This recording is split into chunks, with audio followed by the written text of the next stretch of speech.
2012లో ఇవాళ ఉన్నటువంటి additional DGP Jayalakshmi గారు కృష్ణా జిల్లా ఎస్పీగా ఉండగా స్టేట్ వైడ్గా ఆవిడ యొక్క ప్రపోజల్ మేరకు నాకు గుర్తున్నంత వరకు నేను అప్పుడు ప్రభుత్వంలో ఉన్నాను కాబట్టి ఆ జయలక్ష్మి గారు కృష్ణా జిల్లా ఎస్పీగా ఉన్నప్పుడు ఆవిడ యొక్క ప్రతిపాదన మేరకు రాష్ట్రం అంతా కూడా కానిస్టేబుల్స్ లాగా ఎగ్జామ్ పెట్టి 2012లోనో 2011లోనో మొత్తం కానిస్టేబుల్స్ తరహాలోనే ఫిజికల్గా అన్ని పరీక్షలు అలాగే ఎగ్జామ్ ఇవన్నీ కూడా చేసి రిక్రూట్ చేసుకున్నారు. మరి అంతవరకు ఎస్పీలకి నామినేషన్ ఉండేది, అప్పుడు తీసేయండి. పోనీ అప్పుడున్న కృష్ణా జిల్లా ఎస్పీ ఇప్పుడున్న అడిషనల్ డీజీ జయలక్ష్మి గారు అప్పుడు ఏసీబీకినో విజిలెన్స్కో చేస్తున్నట్టున్నారు అడిషనల్ డీజీ. మరి ఆవిడ ఎస్పీగా ఉన్నప్పుడు ప్రతిపాదించారు, ఆవిడ ప్రతిపాదించినట్టుగా అప్పుడు రిక్రూట్ చేశారు, పరీక్ష పెట్టి రాత పరీక్ష పెట్టి అట్లాగే ఆరు దేహదారుఢ్య పరీక్ష పెట్టి అన్ని ఈవెంట్స్ పెట్టారు, స్పోర్ట్స్ ఈవెంట్స్ అన్నీ పెట్టారు.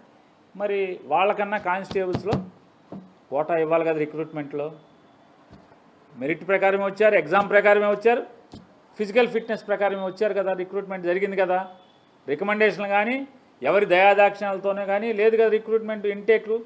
మరినప్పుడు వాళ్ళకి కానిస్టేబుల్స్గా కోటా ఇవ్వాలి కదా, ఎందుకు ఇవ్వలేదు? ఈ 16,000 మంది మీద జాలి లేదా నారా చంద్రబాబు నాయుడు గారికి అంట? కనీసం జగన్మోహన్ రెడ్డి గారు ఉండగా వీళ్ళ పిల్లలకి హోంగార్డుల పిల్లలకి అమ్మఒడి డబ్బులు వచ్చాయి, అమ్మఒడికి అర్హత ఉంది, పిల్లలకి ఫీజు రీయింబర్స్మెంట్కి అర్హత ఉంది. జగన్మోహన్ రెడ్డి గారు ఉండగా హోంగార్డుల పిల్లలకి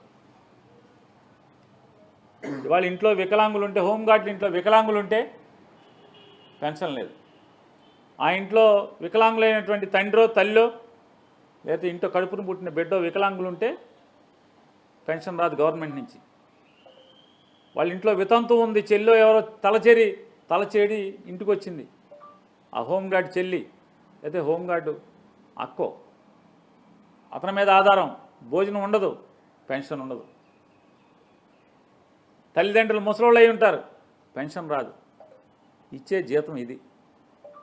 వెట్టి చాకరీ చేయించుకుంటారు, ఆరోగ్య భద్రత ఉండదు, ఇన్సూరెన్స్ ఉండదు, వాళ్ళకి భద్రత ఉండదు, హెల్త్ కానీ ఏముండదు, చచ్చిపోతే డబ్బులు ఉండవు. ఏంటి వాళ్ళ పరిస్థితి? ఇంత వెట్టి చాకరీ, ఇంత దయనీయంగా ఎందుకు బతకాలి హోంగార్డ్స్ అని చెప్తున్నాను. చూడరా, ఎవరు చూడరా అంటున్నాను. చచ్చిపోతే డీజీపీ గారు డబ్బులు ఇవ్వడు, హోమ్ మినిస్టర్ గారు ప్రభుత్వం నుంచి డబ్బులు ఇవ్వదు. ఎన్నికల ముందు 2024 ఎన్నికల ముందు నారా చంద్రబాబు నాయుడు గారు అలాగే నారా లోకేష్ నాయుడు గారు యువగళంలో పవన్ కళ్యాణ్ గారు ఈ ముగ్గురు ఈ హోంగార్డుల గురించి ఎన్ని మాటలు మాట్లాడారు, ఎన్ని హామీలు ఇచ్చారు. పవన్ కళ్యాణ్ గారు చెప్పారు, ఈ కానిస్టేబుల్ కొడుకు చెప్తున్నాడు, మీకు హామీ ఇస్తున్నాడు ఈ కానిస్టేబుల్ కొడుకు, హోంగార్డుల జీవితాలని పోలీసులతో పాటు పనికి తగ్గ వేతనంగా నేను తయారు చేస్తాను, నాకు ఓటే ఉండి అధికారం నాకు ఇవ్వండి, ఒకసారి నాకు అధికారం ఏముండి చేసి చూపిస్తా అని చెప్పాడు ఉప ముఖ్యమంత్రి పవన్ కళ్యాణ్ గారు. యువగళంలో చెప్పాడు, చెయ్యకపోతే చొక్కా పట్టుకు అడగండి అని చెప్పాడు, కాలర పట్టుకు అడగమని చెప్పాడు, హోంగార్డులని బాగా ఉద్ధరిస్తానని చెప్పారు. ఏమయ్యారు మీరు ముగ్గురు అంటున్నారు? 2 ఏళ్ళు అయింది, ఏదైనా వాళ్ళ జీవితాల కోసం ఏమైనా ఆలోచించారా అని అడుగుతున్నాను. నెలకు 100 రూపాయలు, ఈ 2 ఏళ్లలో ప్రతి నెల నెలకు 100 రూపాయలు పెంచిన మగోడు ఎవడన్నా ఉన్నాడా అంటున్నాను. డీజీపీ లేడు, హోమ్ మినిస్టర్ లేడు, కానిస్టేబుల్ కొడుకు లేడు. వీళ్ళ గురించి పట్టించుకున్నాడు ఒక్కడు లేడు. డ్యూటీలో మరణిస్తే దిక్కు లేదు. ఇవాళ ఎంత పనికి అంత జీతం ఇస్తామని చెప్పినటువంటి ఉప ముఖ్యమంత్రి గారు లేదా నారా లోకేష్ నాయుడు గారు ఈ హోంగార్డ్స్ గురించి పట్టించుకోరా అని అడుగుతున్నాను. కానిస్టేబుల్ కొడుకు గారు పట్టించుకోరా సార్ మీరు? తెలంగాణలో అయితే 30,000 రూపాయలు వస్తున్నాయి హోంగార్డులకి. మన పక్కన ఉన్నటువంటి తెలంగాణ ప్రభుత్వంలో హోంగార్డులకి ఈ ప్రభుత్వం వచ్చిన తర్వాత 30,000 రూపాయలు చేశారు. ట్రాఫిక్ కానిస్టేబుల్కి అయితే అదనంగా 3,000 రూపాయలు, 33,000 రూపాయలు వస్తుంది. హోంగార్డ్ ఎవరైనా ట్రాఫిక్ డ్యూటీ చేస్తే కనుక నెలకి 33,000 రూపాయలు వస్తుంది. మనకెందుకు చేరి 30,000 రూపాయలు? మనకు కూడా చేయండి, చెయ్యాలి కదా. చేయండి. హోంగార్డులను కూడా ఇంతవరకు 2012 తర్వాత హోంగార్డులు ఇంటేక్ లేదు. వీళ్ళు ముసలోళ్ళు అయితే వీళ్ళని పీకేస్తున్నారు. జీతం పెరగదు, సౌకర్యాలు ఉండవు, ఆరోగ్యం వస్తే చూసే దిక్కుండదు, పిల్లలు చదువులు పట్టించుకునేవాడు ఉండడు. వైఎస్ఆర్ కాంగ్రెస్ పార్టీ తరఫున ఈ ప్రభుత్వాన్ని ఎవరైతే కానిస్టేబుల్ కొడుకుని నేను పోలీసులను ఉద్ధరిస్తానని చెప్పినటువంటి ఉప ముఖ్యమంత్రి గారిని, లేదా యువకులంలో పిట్టల దొరలాగా వాగ్దానాలు చేసినటువంటి ఉత్తర కుమార ప్రగల్భాలు పలికినటువంటి నారా లోకేష్ నాయుడు గారిని వైఎస్ఆర్ కాంగ్రెస్ పార్టీ తరఫున మేము డిమాండ్ చేస్తున్నాం. ఆన్ పార్ విత్ తెలంగాణలో ఉన్నటువంటి హోంగార్డులకు ఎలాగైతే 30,000 ఇస్తున్నారో వీళ్ళకి కూడా 30,000 ఇమ్మని డిమాండ్ చేస్తున్నాం. అట్లాగే ఎవరైతే పరీక్ష ద్వారా, ఎగ్జామ్ ద్వారా అలాగే రిక్రూట్ ఇంటేక్ అయ్యారో ఆ హోంగార్డ్స్కి కానిస్టేబుల్స్లో కోటా ఇవ్వాలని చెప్పి డిమాండ్ చేస్తున్నాం. అలాగే వారికి లైఫ్ ఇన్సూరెన్స్, హోంగార్డులందరికీ కూడా ఈ 16,000 మందికి లైఫ్ ఇన్సూరెన్స్ చేయాలి. అట్లాగే వారికి క్యాష్లెస్ మెడికల్ ట్రీట్మెంట్, డబ్బు చెల్లించకుండా ఉండేటువంటి వైద్య ఆరోగ్యాన్ని ఉచితంగా అందించే కార్యక్రమాన్ని వీరికి వర్తింపు చేయాలని చెప్పి డిమాండ్ చేస్తున్నాం. అలాగే వీరి పిల్లల చదువులకి అమ్మఒడి, లేదా మీరు అదే పేరు మార్చి తల్లికి వందనం అన్నారు, ఆ వందనం లేదా ఫీజు రీయింబర్స్మెంట్ వీటికి వర్తించాలి. అలాగే వాళ్ళ ఇంట్లో ఉన్నటువంటి అర్హులైనటువంటి వికలాంగులు, వితంతువులు లేదా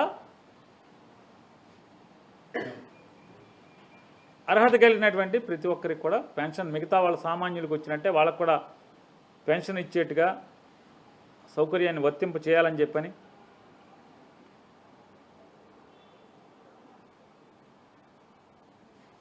అలాగే ఈ సెలవులు ఏదైతే పెయిడ్ లీవ్స్ ఉన్నాయో ఆ పెయిడ్ లీవ్స్ని 2 లీవ్లని 3 చేయండి. నెలకి 2 ఇచ్చినటువంటి వాటిని నెలకు 3 చేసి దాన్ని 6 మాసాల్లో ఎప్పుడన్నా వాడుకునేట్టుగా, అది 9 రోజులు ఒకసారి వాడుకోవాలి, లేదా 5 రోజులు ఒకసారి, 4 రోజులు ఒకసారి, లేదా 3 రోజులు ఒకసారి వాడుకునేటువంటి వెసులుబాటు 6 నెలలని యూనిట్గా తీసుకుని 6 నెలలకు ఒకసారి దాన్ని లెక్క చూసేట్టుగా చేయాలని చెప్పని వైఎస్ఆర్ కాంగ్రెస్ పార్టీ గట్టిగా డిమాండ్ చేస్తుంది. అట్లాగే ఈ కానిస్టేబుల్స్తో పాటుగా హోంగార్డులను కూడా గట్టిగా చూడండి. వాళ్ళకి ముఖ్యమంత్రి లేదా ఉప ముఖ్యమంత్రి లేదా ముఖ్యమంత్రి గారి కొడుకు, రాష్ట్రపతి, ప్రధానమంత్రి బందోబస్తులో బయటికి వేస్తే కనుక పోలీసులతో పాటు కూడా వారికి కూడా టీఏ సౌకర్యాన్ని ఖచ్చితంగా ఇచ్చి తీరాలని చెప్పని డిమాండ్ చేస్తున్నాం. అలాగే నారా చంద్రబాబు నాయుడు గారు పోలీసులకు ఇవ్వాలని చెప్పని మేము మొన్న పోలీస్ కానిస్టేబుల్స్కి ఉన్న బాధలు, అలాగే ఏపీఎస్పీ కానీ, స్పెషల్ పోలీస్ కానీ, లేదా ఏఆర్కి సంబంధించి కానీ మేమేమైతే వైఎస్ఆర్ కాంగ్రెస్ పార్టీ తరఫున రైజ్ చేశామో వాటన్నిటినీ కూడా మేము రైజ్ చేసిన తర్వాత మీరు పరిష్కారం చేస్తూ వచ్చారు. కానీ దాంట్లో లీవ్ ఎన్కాష్మెంట్ మాత్రం వదిలేశారు. లీవ్ ఎన్కాష్మెంట్ ఎప్పుడు ఇస్తారు సార్? మీరు వచ్చినటువంటి నుంచి ఇవాళ దాకా లెక్క పెడితే మీరు పదవిలోకి ఎక్కిన తర్వాత పోలీస్ కానిస్టేబుల్స్కి ఒక్క లీవ్ ఎన్కాష్మెంట్ మాత్రమే అది 2026 జనవరిలో ఇచ్చారు. ఇంకా మీరు 6 బాకీ ఉన్నారు. కానిస్టేబుల్స్కి, హెడ్ కానిస్టేబుల్స్కి, వీళ్ళందరికీ కూడా పోలీసులకి లీవ్ ఎన్కాష్మెంట్ 6 వాయిదాలు బకాయి ఉన్నారు. 7వ వాయిదా నడుస్తుంది. రేపు నవంబర్ వస్తే 7 బాకీ పడతారు. కాబట్టి తక్షణం 6 లీవ్ ఎన్కాష్మెంట్ బకాయిలు కిస్తీలన్నీ కూడా తీర్చాలి. ఎప్పుడు ఇస్తారండి అని అడుగుతున్నాను.